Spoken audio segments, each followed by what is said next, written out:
Hi Victor, what are some of the advantages of using RPA and why do AI and NLP benefit from it so greatly? So RPA is, we've talked about this a little bit before and we like to come back to it. RPA are software robots, right?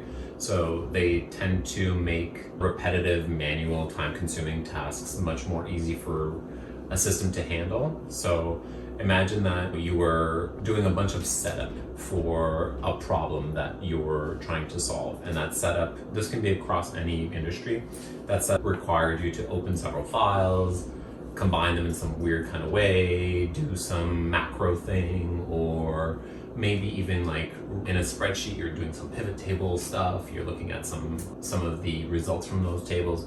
So you're doing all of that and you're like, okay, this takes me 3 hours every Tuesday to do. If you were to automate that away, it's very possible that it's just done for you when you wake up. It's done for you in the morning. As long as the data's there, your automation can basically just take care of it. And you don't even have to worry when it's done. It's just as long as the data's there, you can get the results. And then you've just gained back 3 hours, almost 10% of your week just by doing that.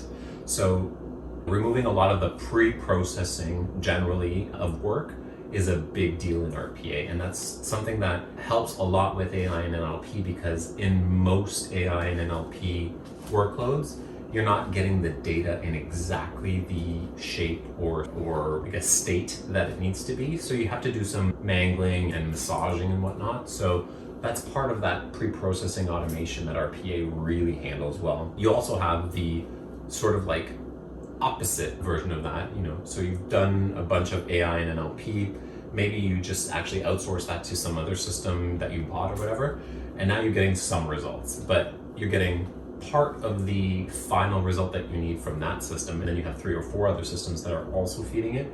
And now in the past, you had to look at all 3 or 4 of those reports or whatever it is that you're getting out of there, find a way to neatly package them and do something about them, and then understand critically what they mean, and then do something about it, obviously, like take action, let's say. So there's nothing to say that all of that combining and, getting to the point where it's a take action and no action can all be automated away again by an RPA system. Imagine that you were combining and joining data from these 4 different sources in a super special way. If you're doing it manually, there's a way to also automate it away. Now you've got a place where that data is already automated when it comes out or after it comes out of those systems. And it allows you to just maybe look at that data, the final data, so the report version, and say, oh, I can make this decision in 3 seconds as opposed to doing all that pre-work that maybe took another 3 or 4 hours. And it gets me to a place where I can now make the decision. So you have this like AI and NLP system in the middle that was doing wonderful work. In our example, let's say you had some work before and some work after.